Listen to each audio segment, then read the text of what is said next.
Hello, everyone, and welcome back to the Copa Club podcast. I'm your host, Nathan Joys, and I'm delighted that Kevin Hatchard has returned to the podcast to talk about Bundesliga players and beyond. Kevin, how are we doing? Yeah, very good. I was better before Forest went to Anfield and won, but we won't talk about that too much. But congratulations to you and your team. But yeah, I'm very good, thank you. It's a South American podcast. I'm not here to talk about Forest's glory. We'll wait till the end of the season for that, and then this Yeah. podcast might change. But we'll stick with the South American theme. And of course, because we've got Kevin on, we'll be talking about a few players in the Bundesliga. We'll be talking about Real Madrid's front line as well, with the addition of Endrick and Mbappe. And then we'll close off with that important Saudi debate, which definitely divides opinions. So I'm very excited to speak to Kevin and get his thoughts on that. But we'll stick to Kevin's bread and butter for the beginning of the podcast, and we'll talk about a trio of players, well, South American players, obviously, plying their trade in the Bundesliga. And we'll stick with Leverkusen, and we'll go with Piero Hincapie at first, who we saw a fair bit of at Copa America. Latry disappointed a little bit, but what a season he had last season for Leverkusen. And Kevin, we spoke about him on the podcast prior to last campaign, and you wrote about him in the Copa Club. So clearly you're a big fan. We'll talk about the positives first, because he'd come back from a long-term injury last season and had to fight for his place, but did so exceptionally well. Yeah, I think that was the key to it. He missed the start of the season because of that injury, and he was playing catch-up, and he wasn't an automatic first choice. But he fought his way in, scored a really important late winner against Leipzig, which was a really big moment in the season. They had a few of those where they had late equalisers or late winners in games. And he is what we said he was going to be, which is a very aggressive, very exciting young player. But what I really like about him and why he's so important in a Xabi Alonso type team is he has that ability to play this kind of hybrid role where sometimes he's playing fullback, sometimes he's playing as a wide centre back. If you look at that Leverkusen back line in a game, they will change positions time and time again. They'll be swapping, there'll be there'll be underlaps, overlaps, there's all kinds of stuff going on. And I think a lot of it is done to confuse the opposition, because it's really difficult when a team is set up to oppose Leverkusen and think, right, they do this, and then when this happens, they do this. And actually, Xabi Alonso says just go out and interchange and cause chaos, and that's what they do, and that's what they've done really well. And when you have somebody who's good on the ball like him and has that ability, and obviously, can play on that left-hand side or can play, left centre-back, it's really, really important. What do you feel is his best position? Because inevitably there were links over the summer, and perhaps because of the Euros and Copa America going on, it sort of maybe delayed his move. Or do you know what? Maybe he's comfortable at Leverkusen. I know the Premier League isn't the be all and the end all. It is to some people, and he's obviously playing for Ecuador regularly, and there's no potentially need for him to progress further into the Premier League. But if he was, would you see more as a left back or a left centre back? Because it'd be really important as to what team he moves into for him to be a success if he was to move out of the Bundesliga. Centre back for me, I think, going forward. But I think, at the moment he's learning a lot from, playing in a team that does these kinds of different things in build up. And I think it is changing in the sense that, players are getting more cavalier centre backs coming forward. I don't love him as an out and out fullback. I'm not sure he's got it in terms to be an elite attacking fullback. People might disagree with me on that, but I haven't seen things that make me believe that he can be a, you look at somebody like Alex Grimaldo, for example, who plays that left wing back role so well for Bayer Leverkusen. He's not that. But he doesn't need to be that. He's not supposed to be that. He's supposed to be an aggressive defender who also brings the ball out quite well. So, yeah, I like him as a centre-back. And I think he's learning a lot from working with Xabi Alonso. And I think the fact that they were prepared to let Odilon Kosunu leave the club on loan to go to Atalanta tells you they're planning with him not just until January, but beyond January. The reservations you've always had around Hincapie has been his aggression. Well, that was the message from you when we spoke 12 plus months ago. How do you feel that has potentially calmed down over the last 12 months, and that's why he's been able to take his game to the next level? Or does he still have those moments of madness? No, far fewer. Far fewer. I think, it helps that Leverkusen have the ball a lot. That doesn't do any harm. But he's aggressive when he needs to be, and he's physical. And I think that's fine. It's just about using that aggression and using that fire and that desire in the right way. And I think he's learning to do that. I think he certainly learned to do that under Xabi Alonso. And certainly, the penalties given away, the red cards, things like that all seems to have gone away. So, yeah, he's definitely improving. And he's still only 22. It's still such a young age. People forget that. People think, well, a young player's then 18, 19. But now he's got a lot of experience under his belt for his age. For you, though, when it came to the January transfer window, he stayed. He's remained at Leverkusen. It's really refreshing to see players not jump to the Premier League or too early. You must have been, really happy to see him at Leverkusen, so you get to watch more of him this season and obviously commentate on him. But do you see after this season, especially if Leverkusen say don't hold on to their title and move to the Premier League on the cards for him? And do you think that his game would adapt well in England compared to in Germany? I think he'd have no problem playing in England. Certainly the physical aspect of it, he'd have no problem with at all. I think there's a couple of things that have happened, really. A couple of the clubs that were very strongly linked with him don't need him at the moment, or certainly have gone a different way. You look at Tottenham, they've got Van der Ven and they've got Romero. They were very strongly linked with him. They've got Rodrygo as a backup option at centre-back. Obviously, Premier League clubs want deep squads and all that.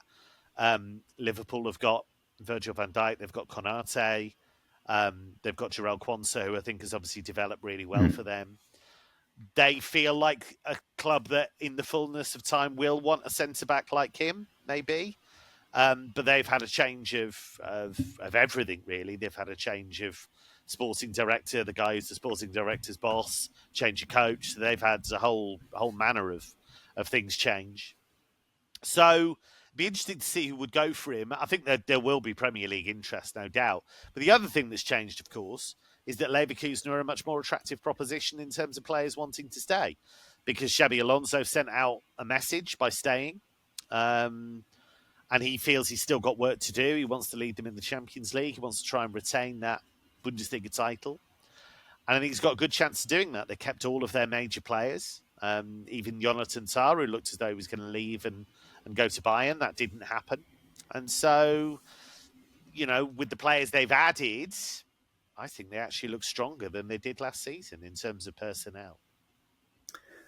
We'll move to the man in front of Hincapie. We haven't seen him this season due to injury, but Exequiel Palacios, he's been there for a while now. He's come in 2020, he's moved from River Plate, but it's only been over the last season where it's really captured an audience outside of the Bundesliga.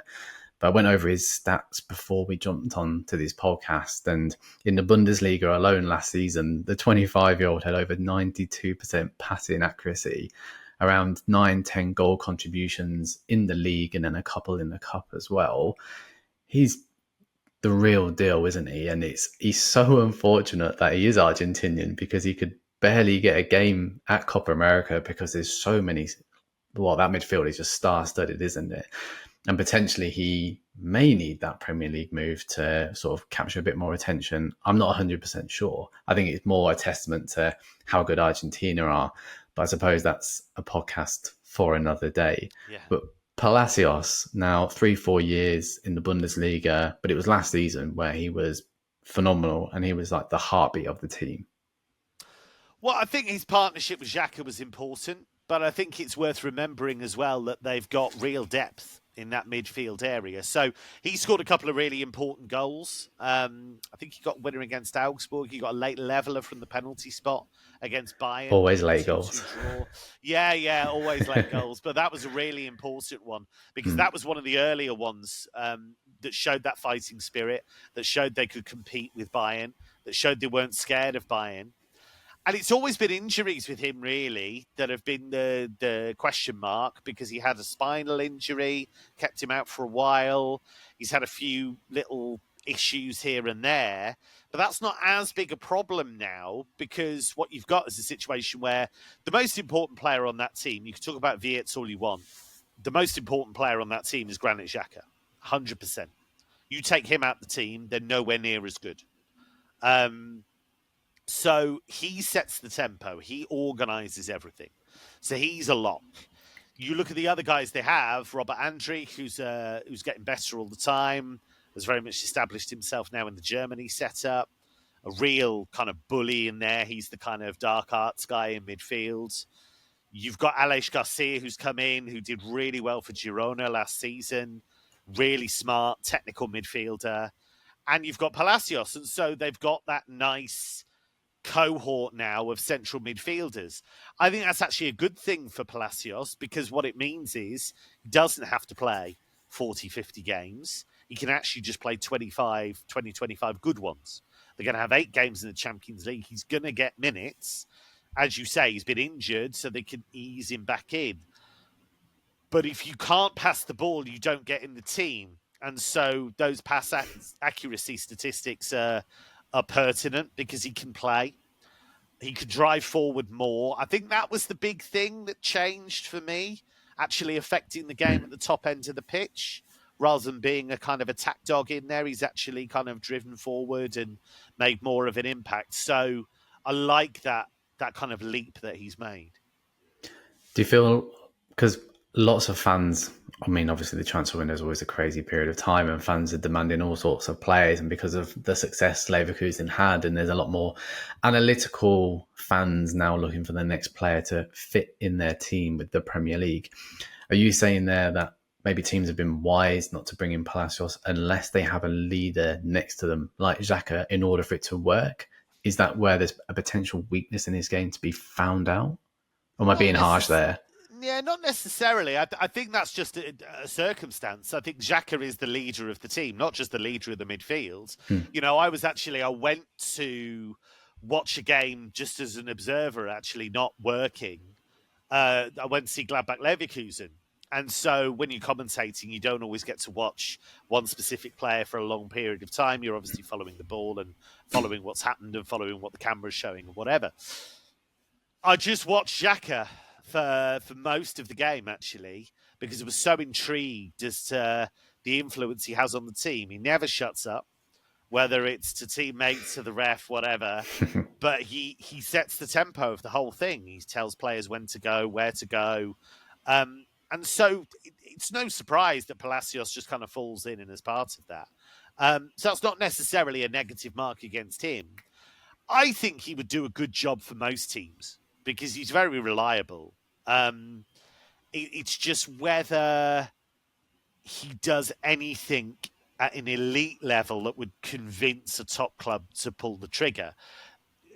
It wouldn't surprise me in the fullness of time to see him go, you know, somewhere like an Atletico Madrid, maybe, you know, a Spanish club, or maybe, you know, somewhere like a kind of Bournemouth or something like that. Do you know what I mean? I'm not saying that he's not a top player. He is, but you look at the way the Premier League's going now. Sure. Even the top players are rocking up at Bournemouth, at Brighton, at Brentford, you know, that kind of level. There's certainly no disgrace in that. He needs to play. He does need to play. So I'm excited to see what happens with him this season for Leverkusen, because I think when he's fit, the pressure won't be on him to play every game. There's competition for places, so we'll see what that drags out of him. But yeah, he's an important player. He protects possession, and that's the key facet of any midfielder in a Xabi Alonso team. Absolutely. Let's move across from Leverkusen to Dortmund, because they've brought in, Well, loaned in Yan Couto from Man City. People may forget that he's actually still technically a Man City player because he's been on loan at Girona, to Braga, back to Girona, where he had a hugely successful campaign last year. And now he's arrived at Dortmund on loan with an option to buy for £23 million if all goes well for both parties. Now, before we dive into his profile, I don't know, I have a bone to pick with Man City. There's two ways of looking at this. I have a bone to pick with Man City when they nitpick or locate the best players out of South America, pull them across, and then use other clubs potentially in Europe as guinea pigs to see if they're going to perform well before they make a decision of, should we make a profit on these? Do we integrate them? Because I think when they signed him, I know this is going back a few years, but they may have looked to be like, well, he's our Kyle Walker replacement long term. But when I saw the option to buy now with Dortmund, it almost feels like, well, he's not good enough, so we're going to move him across. And he's potentially been a success story out of this. If he gets a permanent move to Dortmund and the season he had with Girona, he's worked really well. But there's numerous cases with, not just picking on Man City here, but Man City are prime suspects for plucking players from South America and then all of a sudden feeding them back. Like Hincapie from Fluminense is a perfect example. The next wonder kid out of that academy, and now he's at Sparta Prague and struggling to get a game on loan there. But it's slightly different with Yan Couto. I just always want to have a little bit of a rant there because I always want these players who have high expectations to move to a club which is going to be right for them. I feel like that's incredibly important. And maybe I feel like I want to wrap these youngsters in cotton wool. And I think Yan Couto was another one who, under 17 World Cup winner, came across with high expectations, sat on the bench, I believe, in the Community Shield against Leicester, but never graced the field. But now he's in Germany, okay, and there's an opportunity for him after a really strong campaign for Girona. Now I've had my therapy session with you, Kevin. You watched him quite a bit for Girona last season. He's only played a handful of games or a few minutes so far for Dortmund. But talk me through his season at Girona and potentially why Dortmund have looked to bring him in. Well, look, just to your point on multi-club ownership, I hate it. I've always hated it. I'm on record as saying that I don't like it. I don't like the way that it devalues other clubs within the group. Girona's slightly different because their membership of the City Football Group doesn't give them financial advantages. It's not they're not owned by City Football Group per se, so it is a bit different.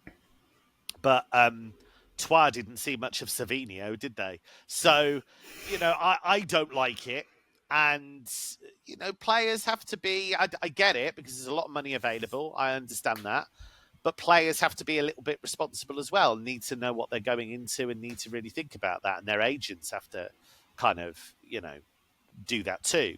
But football's a cutthroat business. Players that you thought were going to make it don't make it. Players that you weren't sure about show they have the mentality to make it and do. So City would point you to Savinho and say, well, hang on, it worked with him. He did really well for Girona. We brought him in and he's ready to rock. So the thing with Yan Couto, I think that's really interesting is that he's a bit of a pocket rocket, really. He's a short guy. He's not imposing in any way, shape or form, but he's really attack-minded. He's a modern, attack-minded fullback. He was excellent for Girona last season, and they played some really great attacking football.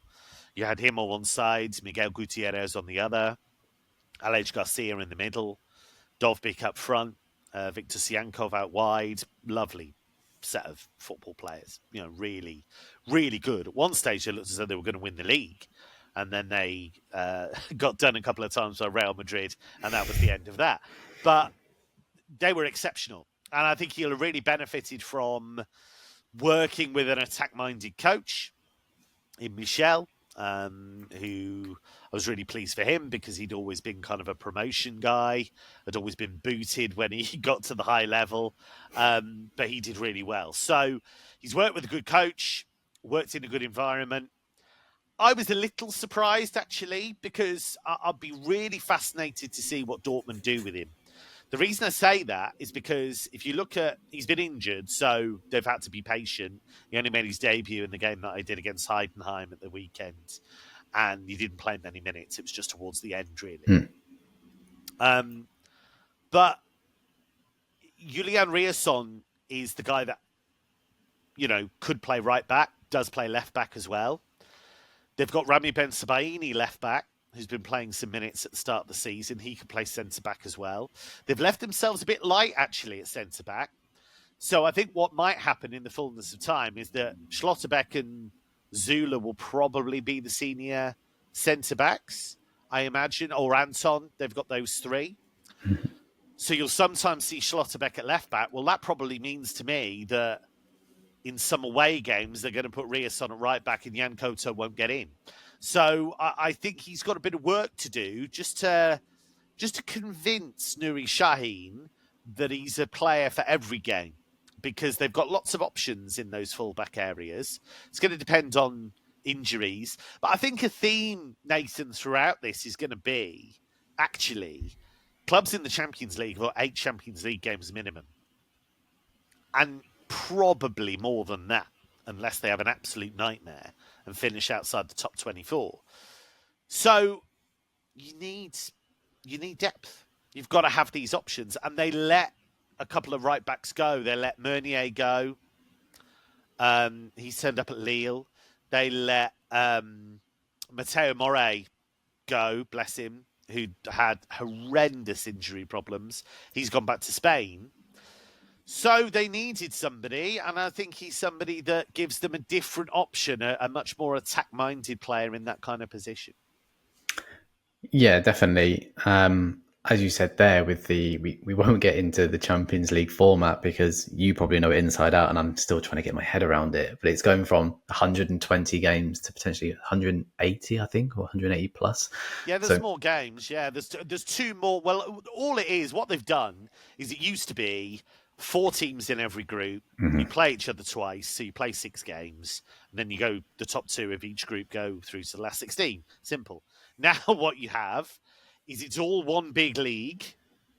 You play 8 games, 4 at home, 4 away, and you get drawn against 2 teams from pot 1, 2 from pot 2, 2 from pot 3, 2 from pot 4. And you play them once. The teams that finish in the top 8 go automatically through to the last 16. The teams that finish 9 to 24 play each other for the last 8 positions in that last 16. So it's only the teams below the top 24 that go home. So realistically, when we think about rotation and when we think about what it's going to mean, 2 more games minimum. And if you end up in that playoff, obviously, again, more games than you'd normally play. So clubs are going to have to start really thinking about how they're going to do this. And then for some clubs, you've got the Club World Cup at the end of the season. So, you could have 70-odd games for some clubs. I think the reason why I'm so hesitant about this new format is because I'm just worried about the Copa Libertadores and maybe the Sudamericano just following suit, because they normally try and replicate what's happened in Europe first. They watch from afar, then if it's a success, it filters down into South America. And I love the Libertadores for what it is. And I think if we overcomplicate that, especially with the amount of traveling time anyway, that can just bring around all sorts of complications for that particular tournament. So that's why I'm hesitant, not being old school or being that old grumpy man. Well, what would worry me as well, I as you know, you're the South American expert, but I speak to Tim Vickery every so often, who I know you've had on the pod. Tim always tells me that the worry about the Libertadores is how dominant the Brazilian teams have been. Now, the worry, I think, if they did go with that format, is that it is designed to give the big teams an easier run. That's the truth of it. Whoever finishes first in that big league is going to have a much easier run through the knockout phase. So that would be the fear, really, that you'd end up just entrenching that financial inequality. Exactly. And the beauty of the Libertadores is that the last 2 knockout rounds, Bolivian teams have got there and almost knocked Brazilian teams out. And if you were to wipe that out the equation, it loses its glamour and the whole idea of it. So we'll park that because I don't want to go on too many different events and move away from the topics we're meant to be talking about. Let's jump out of Germany and move across to Spain, because Real Madrid unless you're living under a rock, will know that Kylian Mbappe has joined Real Madrid, and that front line now of Vinicius Jr, Rodrygo, Mbappe. But everyone seems to be forgetting about Endrick, who I've been watching for the last 12, 18 months, who has been unbelievable, the things he's done in Brazil, single-handedly won Palmeiras the title. But he's come across, and whether his camp knew or his agent knew that Mbappe was always going to be actually signing for Real Madrid, brings about complications for him, because he's only getting 2 or 3 minutes here and there at the moment. And Endrick, yes, he's a young player, and you could say that he probably needs slightly more protecting or easing into European football.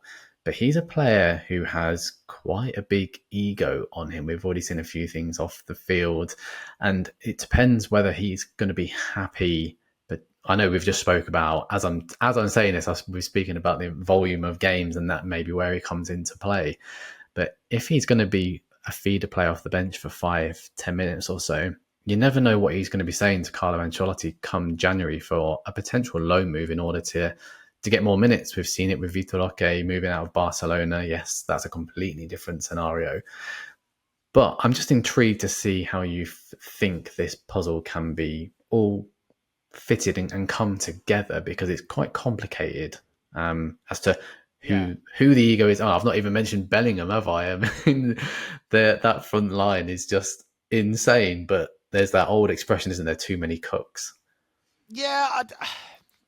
Well, look, I think in their strongest 11, he's not there. That's the truth of it. Mm-hmm. Their strongest 11 has Vinicius Jr, Rodrygo, and Mbappe. And I don't think Endrick could argue with that. I think he's a very exciting player. There's no doubt. You'll know him far better than me. But there's no doubt that he's a talent, huge talent. He's already their youngest foreign goal scorer in La Liga history. So he's made a mark already. But you're only 1 injury, 2 injuries away from being in there. And actually, they're going to have Copa del Rey. They're going to have games where they come thick and fast because of the Champions League. He's going to play. He's going to play. But I think the trap to fall into is to think that he's only really battling away with Mbappe, Rodrygo, Vinicius Jr. Actually, he's not. Actually, you've got Arda Güler. He wants minutes. You've got Brahim Diaz. He wants minutes. So there's a lot of pieces there, but you've got the perfect manager for it, because Carlo Ancelotti's as good a man manager as there is in the modern game. So I'm always a little bit torn, because the choices are you go out on loan, you play regularly at a lower level, and you come back and in theory you've learnt a lot. I've slightly changed my tune on that in recent years, because the more I think about it, the more I agree with somebody like Jurgen Klopp. Klopp always used to say, if we like them, keep them in the building, because we can train them, they can learn what we want, they can play with our best players in training, they can compete, and you'll get more out of them staying in the building than you will loaning them out, because you're giving them to a different manager, you're giving them to a different club, they're playing with teammates they're not going to play with in the long term. What's the point? Is it a waste of time? So it's a really tricky one. I think if you've got a high-level player like Endrick, I think you do keep him, and he does have to accept it, really. He's got to fight. He's never going to just waltz into Real Madrid and play 50 games. It just wasn't going to happen like that. And, you know, it's taken Mbappe a while to get going, but he's scoring goals. You're talking about one of the best players on the planet, if not the best forward on the planet. So you ain't going to elbow him out the way very quickly. So I hope he knuckles down. He plays the games he's given. He makes an impact. And he learns a lot from the guys he's training with week in, week out. When he first signed, I thought he was going to very slightly different. Well, yeah, it's different to when Odegaard was signed. He was a hell of a lot younger. But when Endrick first signed for Real Madrid, I thought it was going to go into Castilla. I thought it was going to go into the reserves. But he soon shut me up with how he, like I said, single-handedly won Palmeiras the title. So as soon as that happened, I was very much like, I can't wait to see what he does at Real Madrid. And yes, Kylian Mbappe, you can't not sign him if he's available for you. And I'm not blaming Real Madrid for that. But from a really selfish point of view, I was just like, what about Endrick? Because all the big accounts on social media were like, Vinicius Jr, Rodrygo, Bellingham, Mbappe, like what a front four. And I was like, come on, they've just spent 50, 60 million on this wonder kid who has the potential to go and win Ballon d'Ors in the future. And so it's just going to be interesting to see. I agree with you there. I think it is best to stay in the building. I think I've shifted away from that mindset because I think when you're loaned out, like, look, managers potentially last 12 months or less nowadays all over the world. So they may, a new boss can come in and Endrick returns and then they may not have seen him or may not fancy him in the first place. So football moves very quickly, doesn't it? And also, if you actually cast your mind back, Vinicius Jr didn't just arrive and start banging in braces and Definitely not. from the moment he arrived. And for a long, long time, the Madrid press was, this guy's a waste of money. This guy, what have they done here? Like, he's not going to make it. He's not good enough. And now, you know, he's right up there with the best players in the world in his position. So it takes time. Rodrygo was a bit different. I feel like he was a stone cold killer from the moment he walked in the door. But I could talk about Rodrygo all day. I think he's the one. Please do. Well, what I've always loved about him is the mentality.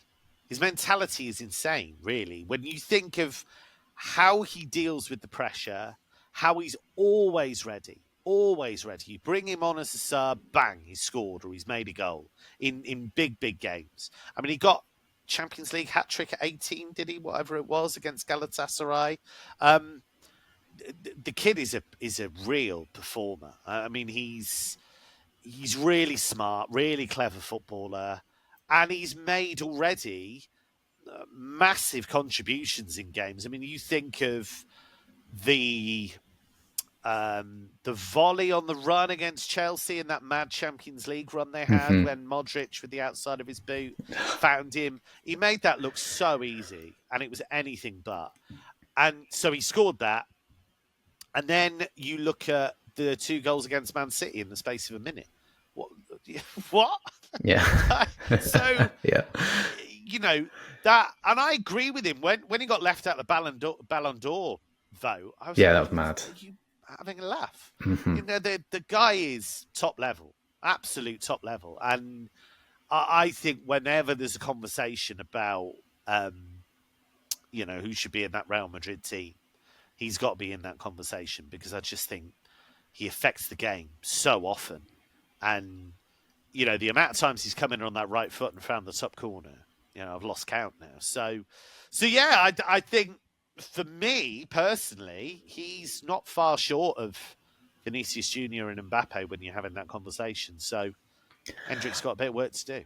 I would put Rodrygo out above Vinicius Jr. and I know some people are going to say that's bold, but I'm probably coming in from a Brazilian point of view because Vinicius Jr. can't turn up for Brazil. He's outright said, and he's had so many apologies to the fans saying that the shirt was heavier than the Real Madrid one. And I know he came through a lot with Real Madrid because he was hated at first. Like you said, yeah, fans thought it was a huge disappointment and he's had to really work on that.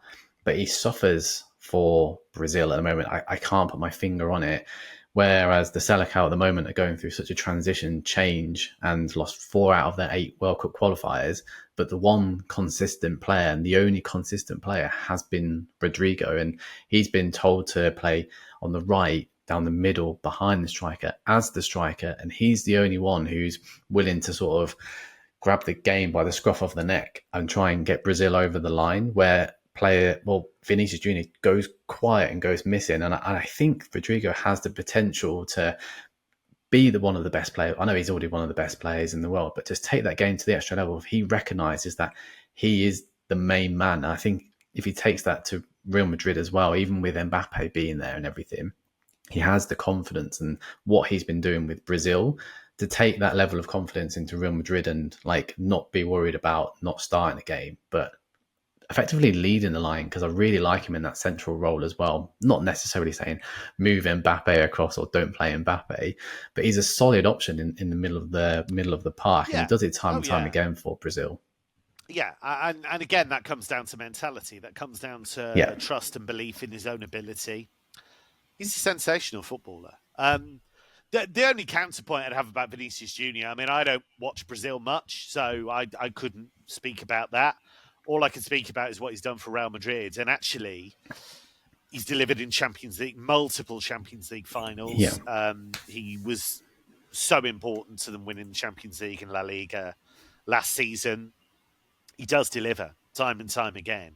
And the thing about him is he delivers under the most ridiculous circumstances. He's abused everywhere he goes. He's kicked everywhere he goes. And he gets up and he keeps on going. And when you think of the abuse he's had, the horrific abuse he's had in his time in Spain, I think, that would be the caveat I would have. And I wonder, actually, to your point about him saying that the shirt weighs heavy, all of us have only got a finite amount of resource in terms of stress management, in terms of mentality. Maybe, maybe that's a challenge you just can't quite meet at the moment, because he has to put so much into performing for Real Madrid, because he is the pantomime villain for so many people. And, it goes far beyond that, the racist abuse he has. I love the way he stood up for, people in his position, and how he's lent his voice to those who don't have one. I'll always, give him props for that. So, yeah, I'll be really interested to see how that goes in the long term. But I think he's a terrific footballer. No, absolutely. I'm not knocking Vinny at all. I think I was just trying to echo the point of how good Rodrygo actually is. Course. And yeah. Vinicius it's a nice Jr. problem to have, right? It's a very nice problem to have. And look, Vinicius Jr., as you said, with all his issues off the pitch, which people always forget about, he's 23. Like, it feels like he's been around for such a long period of time, and he has, but he's still only 23. And we all remember when we were 23. I don't think we would deal well with that abuse. I definitely wouldn't. Let's move out of the continent, and then let's finish with this very controversial subject around the moves to Saudi Arabia. And I'm very excited to hear what you've got to say on this, Kevin, because if we just focus on the players coming out, moving from South America to Saudi Arabia over the last 6 to 12 months is a noticeable trend at the moment in terms of Boca Juniors' Eki Fernandez, Corinthians' Wesley, Chelsea's Angelo, Benfica's Marcos Leonardo, who was barely there for a couple of minutes, and then former Zenit centre-back Robert Renan, who returned back to play for Internacional, but high hopes for him to return to Europe, have all decided to move to Saudi because of money. And I, for one, don't really blame them. I can get into my side of things very soon. But it's really interesting, isn't it? Because a lot of people are comparing it to the Chinese Super League, but that was funded by Xi Jinping, the president, who loved football. And then there's a really good article on the BBC, if people want to read that, it's I think the title was From Bale to Selling the Team Bus. Really interesting to read a bit more about the Chinese Super League. Now, Saudi's a very different project because there's money there, right?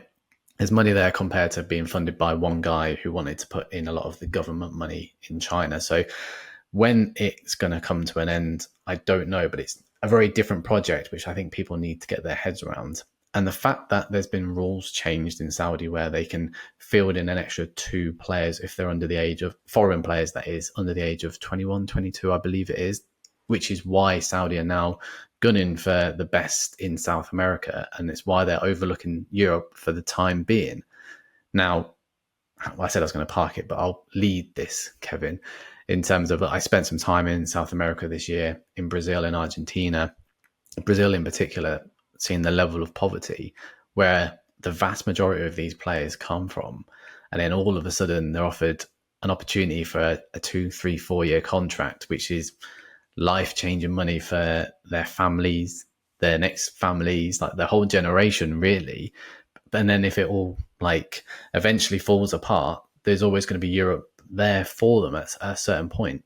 But you've seen it time and time again where the next best one, the kids have moved from South America to Europe, failed, and then have had to go back to South America. And there's no problem with that. But from a financial point of view, that only goes so far. And I think the volume of money which is being pumped in Saudi Arabia at the moment it's hard to say no. It's easy for a European audience who want the best players to sign for their team in the Premier League to go, I want you playing at Nottingham Forest, I want you to come to Liverpool.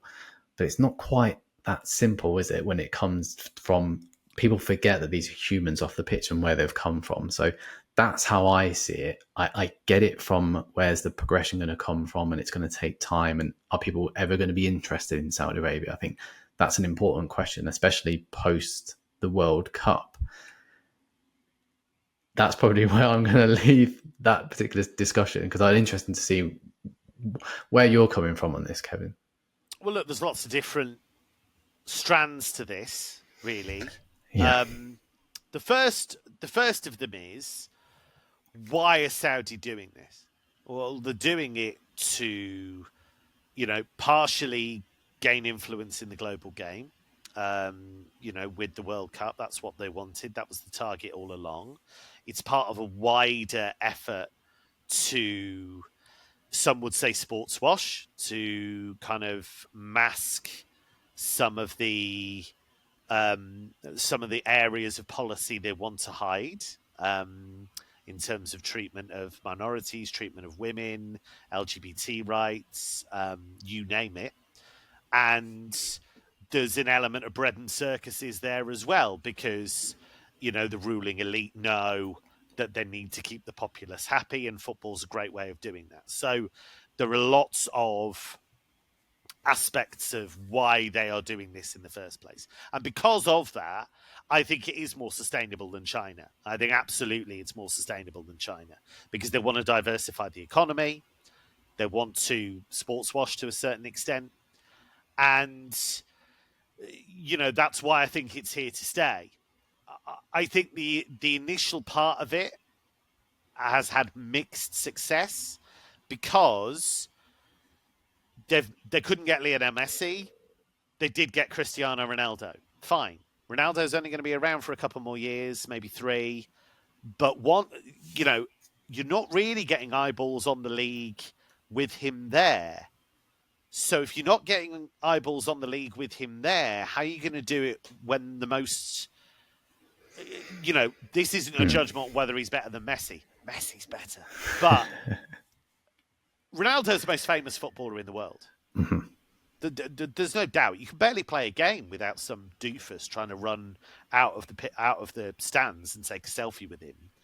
People are obsessed with him. But they've not been able to drive that into TV deals and what have you at this stage. It's not to say they won't, but they haven't at this stage. I think then it's about what European guys can you bring in, or European-based guys can you bring in. And they've had some success with that, but it's still largely been the profile. Guys who've kind of stalled a bit, guys who were older, guys like Gabriel Vega, who were, rising stars, but, Premier League clubs looked at him and went, maybe, but they managed to get him beforehand. And there have been some negative stories. Jordan Henderson, that was a complete and utter disaster. Aymeric Laporte, even though he's just won the Euros with Spain, has had several interviews where he's kind of moaned about the standard and moaned about, conditions and whatever.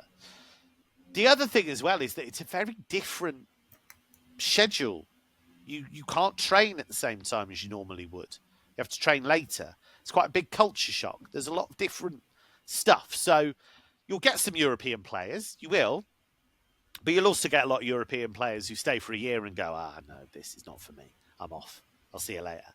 So I think the people who are running it are quite smart. And I think they've looked at it and thought, we've done this the wrong way. Actually, we can raise the level by getting some of these young South American kids and competing with European clubs to do that. I don't have an issue with that, personally. I completely see where you're coming from, because for a lot of these guys, and you don't want to generalize, of course, and No.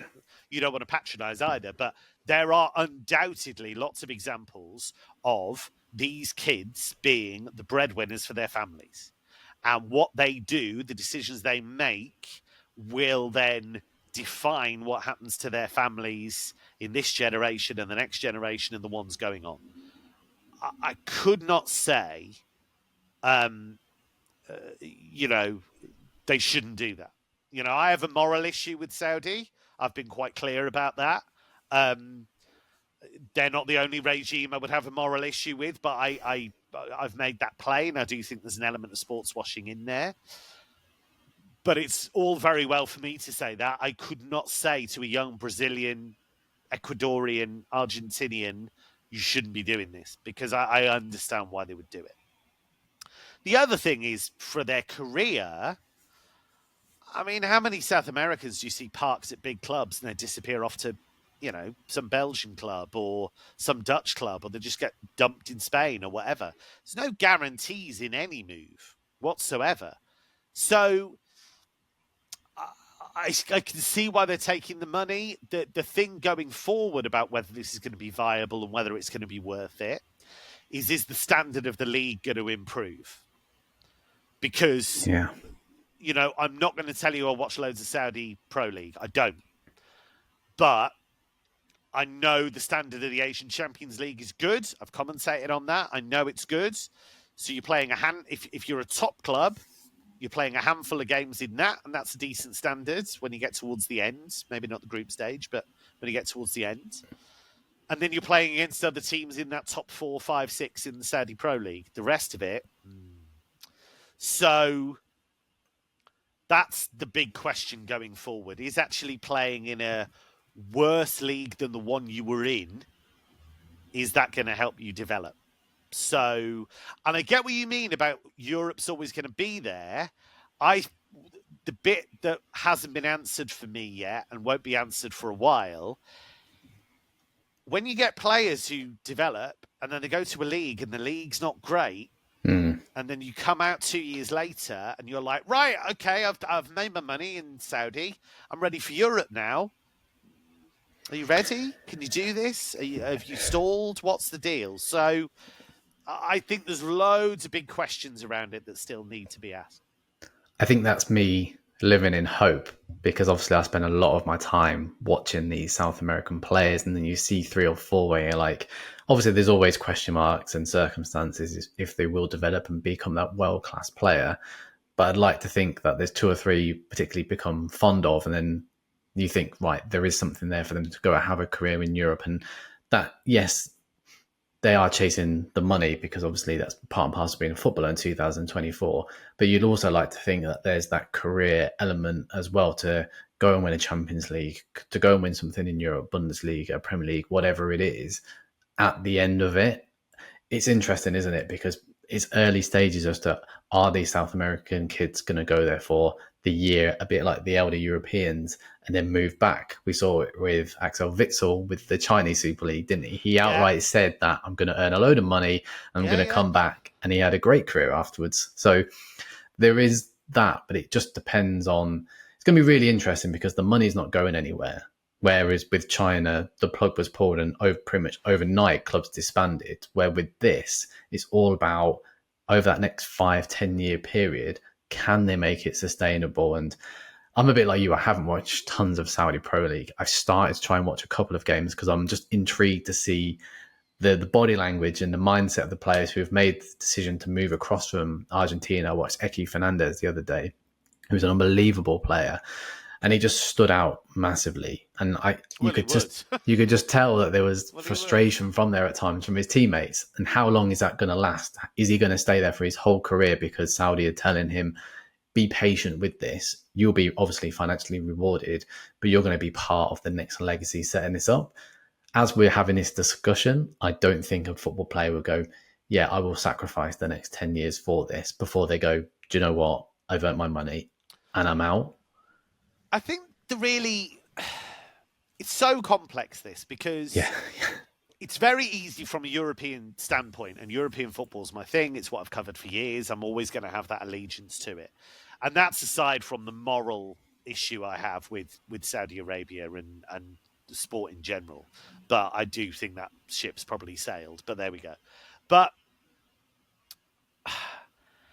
history, I think, plays a big part in this. And the mistake to make sometimes is to think that Al Ittihad or Al Hilal don't have history. They do. They're huge football clubs. and they've got really big support, and they've had continental success. You know, it would be really wrong to say, oh, they're going to a backwater. They're not. They're not, because they play in big tournaments, pan-continental tournaments, you know. I think the Saudis have made a really big mistake, actually, in creating a top four. I think that was a really enormous mistake, because it tells the rest of the league they don't matter. That's the first thing. And it will ultimately create just this kind of weird thing where I know clubs outside that top four have managed to make recruits and have managed to make signings. But 5 years down the track, unless they change it, I mean, it's going to be... It doesn't help if you have a league where you concentrate everything on 4 or 5 clubs. And I know they're all PAF owned, I get that. But I just think it doesn't work in the long run. If you concentrate all of the talent and all of the money in just a handful of clubs, it's not a great signal for the rest of the league. It doesn't say a lot about the health of the league. So we'll see about, because there's only so many spots you've got. You know, you might want to go to Al Ittihad with Moussa Diaby going there, and you know, lots of quality there. You might want to go to Al Nassr with Cristiano Ronaldo there. You might not want to go to Al Tawoun or Al Ettifaq or one of those. So, you know, I'd be really interested to see how that league develops. I think that's a good place to leave it for this week. We could probably talk about this Saudi debate for hours. Let's talk about it in 12 months' time. We'll get you back on again in a year's time, Kevin, and we'll see exactly how it's panning out, and we'll do a Saudi progression podcast. But look, Kevin, I really appreciate you coming onto the podcast again. I wish you well for the rest of the season. And like I said, we'll probably resume this conversation in a year's time and debate more South Americans, hopefully in the Bundesliga rather than Saudi Arabia. Well, maybe Vinicius Jr might be the one we're talking about in a year's time, being tempted to Saudi Arabia. That's a live prospect. We will see. And on that bombshell, we will leave it there. Thank you very much, Kevin. Appreciate your time. Cheers, Nathan.